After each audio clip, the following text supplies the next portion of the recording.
Don't try to surrender, because what will you surrender?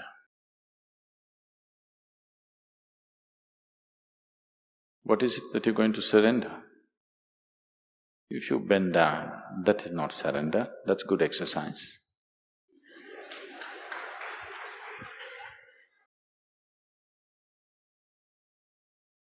If you declare, I have surrendered, that's a horrible ego.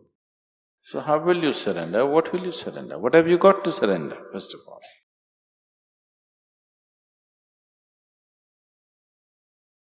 It is out of a certain realization that surrender happens.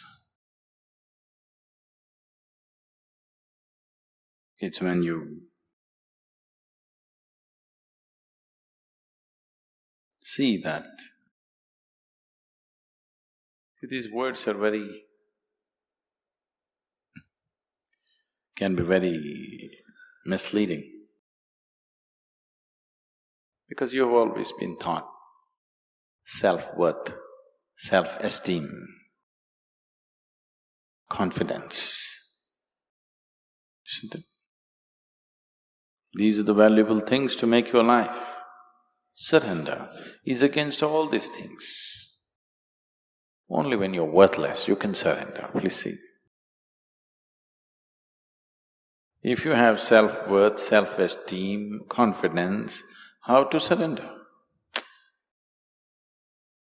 But can you live without confidence? Can you live without self-esteem or some sense of self-worth? Right now, no. See, I have no sense of self-esteem or self-worth, that's why any moment I'm willing to… if necessary, next moment I'm willing to go, because I don't think this is worth anything. Personally, I don't think this is worth anything, keeping this on.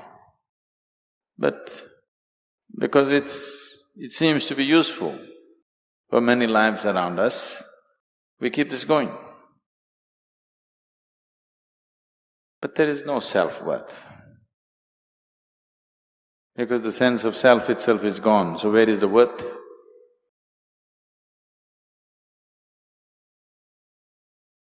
Self is not worth anything. And to that which is not worth anything, if you add esteem, that's lots of trouble. And because of this esteem, this worthless thing, if it becomes confident, that's real trouble. But for the sake of survival, because people believed, people only believed, it's not true. People believed unless you believe in yourself, you cannot survive. It's not true. It's not true in an essential way. But people believe that and it's become true for them. Because whatever you believe, if you add sufficient focus and emotion to it, it becomes real, you know. It becomes very real. All kinds of nonsensical belief systems around the world have become absolutely real for lots of people. Not for a small number of people, for a vast majority of population, it's become real. They believe it and it is so. So, because of belief, these things have become real.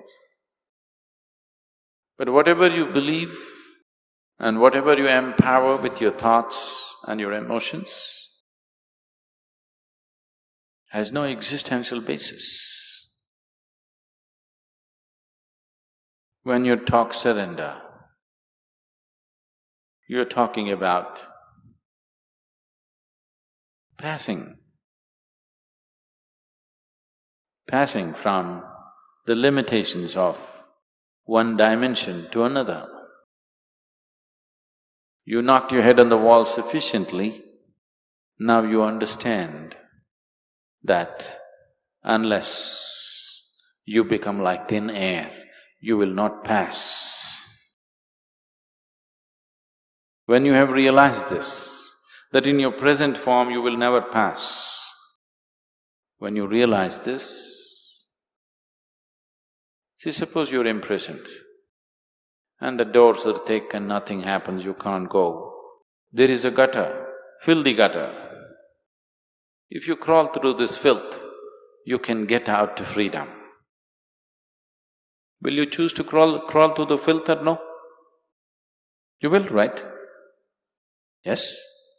If that's the route to freedom, through the most horrible filth you will crawl.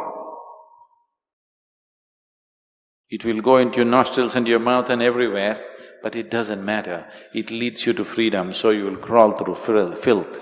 That's surrender.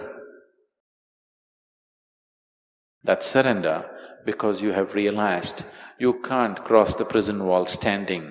That is why you're crawling. So surrender is a certain realization that you realize in your present form, you cannot pass the gate. So you find a more intelligent way to pass.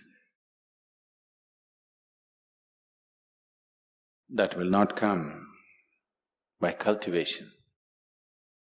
That will come only by a certain realization, either out of your intelligence or because life has ground you sufficiently, or that you're insane enough to fall in love in an unbridled way, not in a conditional way, not in a sensible way, not in a nice way, in an insane way.